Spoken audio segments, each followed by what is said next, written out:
There's so many spiritual teachings out there, teaching you how to become awakened, how to become enlightened, how to accept present experience, how to allow present experience, how to be more present, or how to attain awakening, how to attain enlightenment. So what I want to point to in this video is something that comes before all of that. I want to point back to who you really are, before the story of who you are. And I want to point back to an acceptance, a deep acceptance in present experience that isn't the result of a doing. It's not the result of you doing something. It's actually already here. It's an acceptance that is inherent in present experience. It's the acceptance that you are.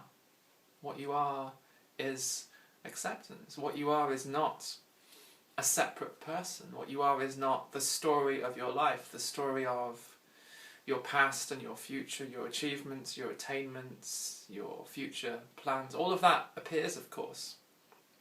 So this isn't about pushing the story away or getting rid of the story, because that's the biggest story of all. But discovering who you are prior to that story, discovering what you are, essentially is just this wide open space, this wide open, vast space. And there's many words we can use to point to this, and it's important to note that none of the words can capture it. It's not about the words. Words will never capture this. Words can only point. So some people like the word consciousness, some people like the word awareness or presence or being or spirit or source or energy, or some people call it nothing. It doesn't really matter what words you use it, because it's about discovering it. Because all the words in the end, they're just words, they're just concepts. So this isn't about believing in any of this. I don't want you to believe this. This is not a new religion. It can become that, as I've spoken about, but in the end it's about really discovering this. So discovering that what you are is just this wide open space, this vast capacity. I like that word, capacity. What you are is the vast capacity for life. The capacity for everything that appears. The capacity for thoughts, sensations, feelings. All of life appears and disappears in what you are. What you are holds everything as it appears and disappears. In the same way that, waves in the ocean. So waves in the ocean come and go. Thoughts, sensations, feelings, sounds, even pain, fear appears and disappears. But the ocean always remains intact, complete, whole. No matter what waves are appearing, no matter what the waves are. Even if the waves are very strong and violent, the ocean itself always remains whole and complete and at peace. At peace. So no wave that appears in the ocean can threaten, on the deepest level, can threaten the ocean. Because every wave is the ocean.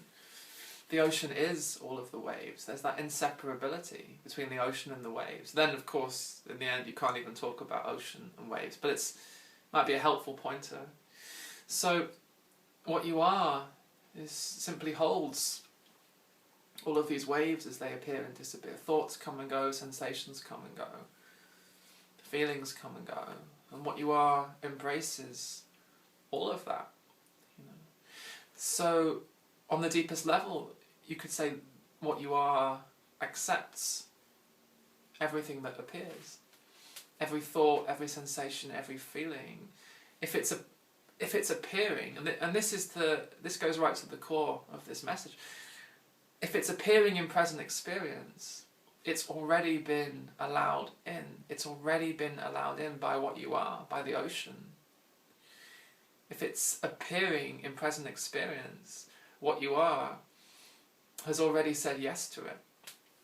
What you are has already said yes to what's appearing presently. What you are has already said yes to these thoughts, to these sensations, to these feelings.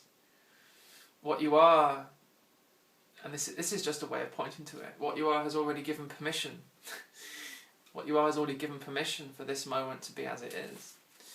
So that's the acceptance. That's the deepest acceptance of life that I talk about. It goes beyond I accept and I don't accept. You see, so this is not an acceptance that you do. You know, it's about noticing that if it's appearing in present experience, it's already been allowed in, and what you are allows everything in.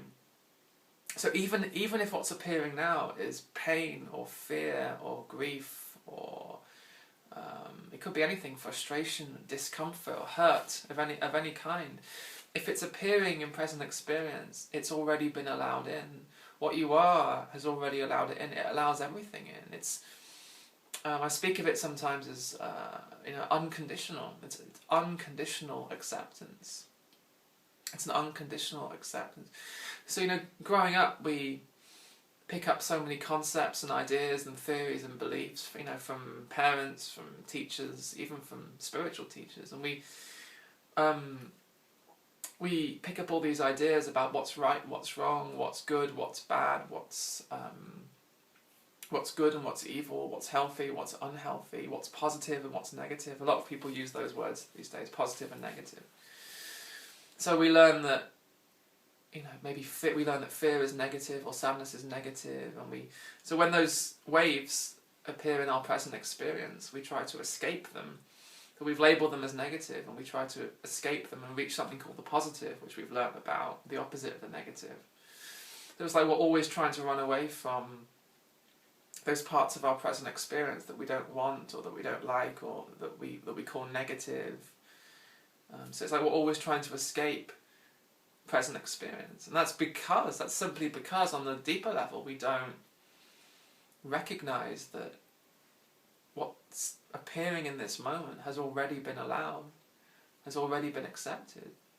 You see, so because we don't recognise this deep acceptance in the moment, that's when we become seekers and we try to escape this moment and reach acceptance. So when it's not recognised in this moment who you really are, when the deep peace in this moment, that deep inherent peace of the ocean that I was talking about, when that's not recognised in this moment, that's when we start seeking it. When it's not recognised in this moment, we start looking for it in the future, in time. So we start looking for peace, we try to escape what's appearing now and reach peace. We start trying to escape what's appearing now and reach acceptance. So it becomes a seeking game. It becomes about looking for peace, looking for acceptance, because we don't recognise it in our present experience. So everything is an invitation. Everything that appears in present experience is simply an invitation to discover that this deep acceptance, discover that if it's appearing, it's already been allowed in. What you are has already said yes to these thoughts, these sensations, these feelings. Even this pain or this fear, what you are has in this moment, and it's always in this moment. That's all I'm ever talking about. If it's appearing in this moment, it's allowed in. It's allowed. It's already allowed. It's already accepted. So that's the acceptance that I talk about. It's the acceptance that has already happened. And so in a sense, you trying to accept is already too late. Your acceptance or rejection of this moment is already too late. The deep acceptance has already happened. This moment is already as it is. These thoughts, these sensations, these feelings, they're already as they are. And then thought comes in and tries to accept, or tries to reject, actually. It's the same thing, really.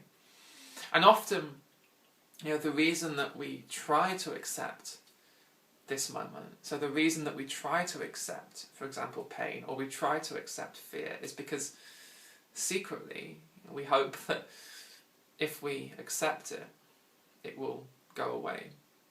So it's like we're trying to do acceptance, and usually there's some sort of motive or expectation attached to that doing. So we say to ourselves, well, if I can accept this, it will go away, or it will change, or it will disappear. So I would say that isn't true acceptance. Acceptance, the attempt to do acceptance with a motive, is not true acceptance. So the whole thing really is just an invitation to recognise that the deep acceptance that's already here, and the deep peace that's already here. What you are is already at peace with what's happening. What you are doesn't need to change or manipulate or get rid of or escape what's happening. Just in the same way, the ocean doesn't need to get rid of its waves to be complete, to be at peace. See? So this is a peace that doesn't have an opposite. Often we think of peace as the opposite of war, or the opposite of agitation, or the opposite of noise. We speak of silence as the opposite of noise. But what I'm pointing to here is a peace, is a silence that doesn't have an opposite. It's not opposed. It's not opposed to anything. Because it embraces everything. It is everything. Everything is an expression of this silence. Everything is an expression of this peace, even if it doesn't seem like it. So pain, or fear, or sadness, or whatever it is, on first glance doesn't seem like it's an expression of this silence, this peace. It doesn't seem like it's the ocean. It doesn't seem like it's consciousness. But of course it always is, because that's all there is. That's all there is. So everything is just an invitation to this. Everything is an invitation to discover who you really are in this moment, and forget about yesterday, or last week, or last year, and forget about tomorrow, or next year, or whatever. Forget about whether or not you discovered who you really were yesterday, or all these stories, all these memories of the past that we carry. Oh well, last year I was awakened. Last year I had an enlightenment experience. That's wonderful, but that's memory. That's still memory. So it's about discovering this now. It's about discovering this now. Because the truth is, when this is not discovered, that's where suffering begins. That's where suffering begins. Suffering is in our attempt to escape this moment. And we attempt to escape this moment, or resist this moment, push away this moment, simply because we don't see. We don't recognise this deep acceptance. So the recognition of this deep acceptance is the end of suffering in the moment. Is the end of suffering. In a sense, what you are doesn't suffer. What you are doesn't suffer, because it's already allowing in this moment. It's already allowing in this moment.